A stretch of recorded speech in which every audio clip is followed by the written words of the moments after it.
ধর্মীয় মেরুকরণের ভোটে হেরেছেন তিনি। ডোমকল ব্লক কংগ্রেসের ডাকে কর্মী সভায় এসে বললেন প্রাক্তন কংগ্রেস সাংসদ অধীর চৌধুরী, বিজেপি তৃণমূল এক, রাজ্যে বিজেপির প্রতিদ্বন্দ্বী তৃণমূল নয়। আদতে কংগ্রেসই দাবি অধীরের। অধীর চৌধুরীর মন্তব্যে কটাক্ষ তৃণমূল বিজেপির। ধর্মীয় মেরুকরণে ভোটের হার, রাজ্যে বিজেপির প্রতিদ্বন্দ্বী তৃণমূল নয় কংগ্রেস, দাবি প্রাক্তন কংগ্রেস সাংসদ অধীর রঞ্জন চৌধুরীর। বিজেপি আর তৃণমূলের উদ্দেশ্য এক, স্বার্থ এক, লক্ষ্য এক। উভয়ের লক্ষ্য কংগ্রেসকে দুর্বল করা, উভয়ের লক্ষ্য কংগ্রেসকে দুর্বল করে নিজেদের ভোট ব্যাংক বাড়ানো। তাই বিজেপির লক্ষ্য টিএমসির লক্ষ্য সম্পূর্ণভাবে এক লক্ষ্য। আর বিজেপি কখনো মনে করে না যে টিএমসি তাদের প্রতিপক্ষ, বিজেপি মনে করে কংগ্রেস তাদের প্রতিপক্ষ। তাই টিএমসি দু চারটে ভোট কম পেলো আর বেশি পেলো তাতে বিজেপি কিছু যায় আসে না। এটা কিন্তু ভারতবর্ষের মানুষ, এই বাংলার মানুষকে এটা বুঝতে হবে।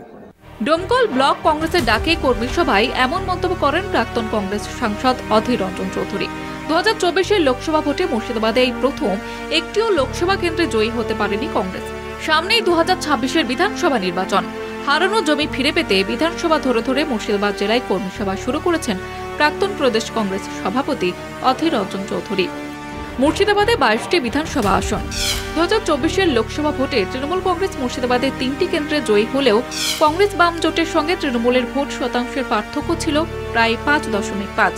এই পরিস্থিতিতে সাংগঠনিক দুর্বলতা কাটিয়ে ওঠার চেষ্টায় অধীর। প্রাক্তন কংগ্রেস সাংসদের মন্তব্যকে কটাক্ষ তৃণমূল বিজেপির। যে পার্টিটার কোনো অস্তিত্ব নেই সেই পার্টির কথা বলছেন অধীর রঞ্জন চৌধুরী।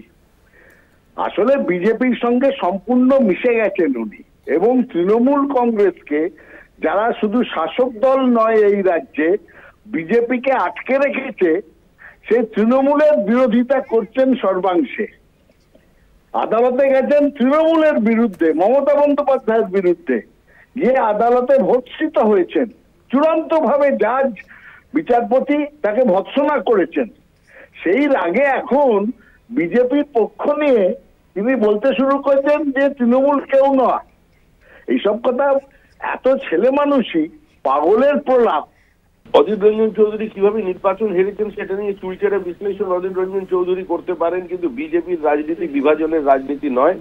আর তিনি যে বলছেন যে পশ্চিমবঙ্গের তৃণমূলের বিকল্প শক্তি হিসেবে, প্রতিদ্বন্দ্বী হিসেবে কংগ্রেস হচ্ছে বিজেপির প্রতিদ্বন্দ্বী, এগুলো শুনলে রাস্তার ইটকাট পাথর পর্যন্ত হেসে উঠবে। এই মুহূর্তে কংগ্রেস একটি অপ্রাসঙ্গিক শক্তি।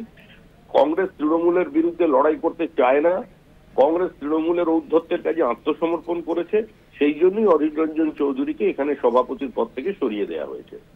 অধীর রঞ্জন চৌধুরী যদি তৃণমূলের বিরুদ্ধে সত্যিকারে লড়াই করতে চান তাহলে তার উপযুক্ত প্ল্যাটফর্ম আর যাই হোক কংগ্রেস নয়, তাকে অন্য কোনো পথ খুঁজতে হবে। কংগ্রেসের মোট 28টি সাংগঠনিক জেলা। সংগঠনকে মজবুত করতে সচেষ্ট প্রদেশ কংগ্রেস সভাপতি শুভঙ্কর সরকারও। 2026-এর বিধানসভা ভোটে রাজ্যের নির্বাচনী সমীকরণ এখনো অজানা। লোকসভা নির্বাচনের মতো বাম কংগ্রেস সমঝোতা হবে না নতুন কোন সমীকরণ তৈরি হবে তা স্পষ্ট হবে ক্রমশ। মুর্শিদাবাদ থেকে রাকিবুল ইসলামের রিপোর্ট, কলকাতা টিভি।